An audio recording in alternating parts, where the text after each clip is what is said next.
Баршаңызға сәлем. Бүгінгі видеода ұлттық тағамымыз наурыз көже дайындайтын боламыз. Видеоның соңына дейін көріп, және комментарийге міндетті түрде пікірлеріңізді жаза кетіңіздер. Ең алдымен етті жуып тазалап, кастрөлге салып, су құйып қайнатамыз. Қайнағаннан кейін бетіндегі көбігін алып, жай отта 2 сағат қайнатамыз. Етіміз піскеннен кейін етті бөлек аламыз, сорпасын бөлек сүзіп, бір ыдысқа құйып аламыз. Және де видео ұзақ болып кетпесі үшін жүгері, маш, күріш, бидай барлығын бөлек суға қайнатып пісіріп алдым. Енді осы піскен заттың барлығын араластыратын боламыз.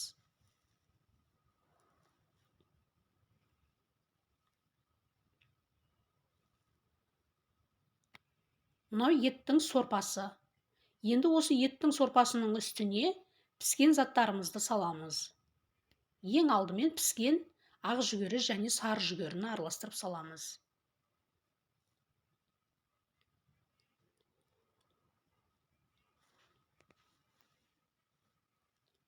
Видео ұзақ болып кетпесі үшін барлығын алдын ала пісіріп дайындап алдым. Келесі піскен жүгері күріш саламыз.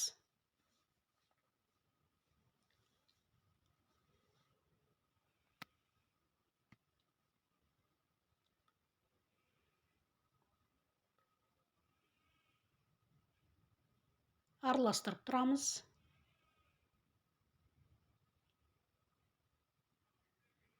Енді келесі піскен машты саламыз.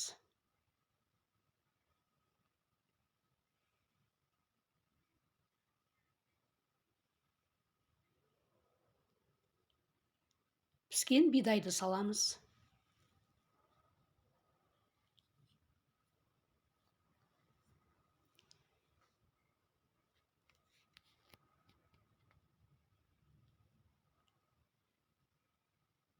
Енді осыны піскен кеспе көжемен араластырамыз. Кеспе көженің қамырын қолдан жайып, дайындап алдым.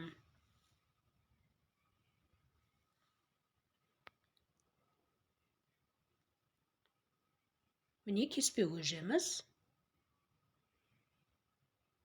Енді бірге араластырамыз.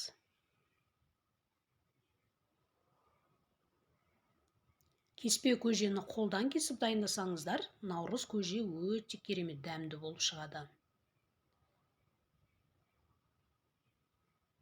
Және де еттің сорпасына жасап жатырмыз наурыз көжені.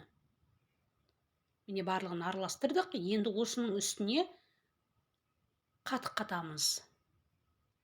Немесе сүзбе қоссаңыздар да болады. Шамалы аш қылтымдау болғаны жақсы.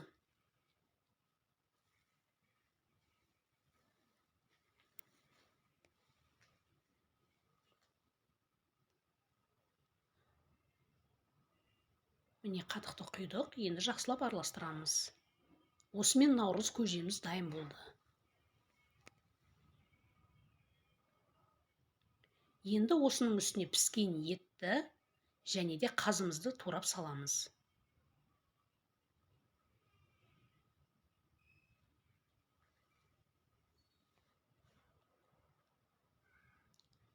Тұз салмадым, өйткені кеспе көженің тұзы бар, еттің сорпасының тұзы бар, тұздалған ет болғандықтан. Өзінің тұзы өзіне жеткілікті болды. Міне осымен керемет дәмді наурыз көжеміз дайын болды. Сіздер де осылай жасап көріңіздер, әр жерде әрқалай дайындайды. Бізде наурыз көжені осылай дайындаймыз. Енді ыдысымызға құямыз.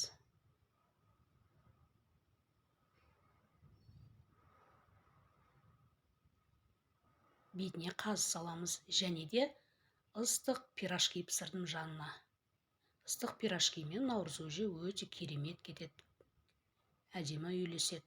Ыстық пирожкидің рецептісі YouTube каналымда бар.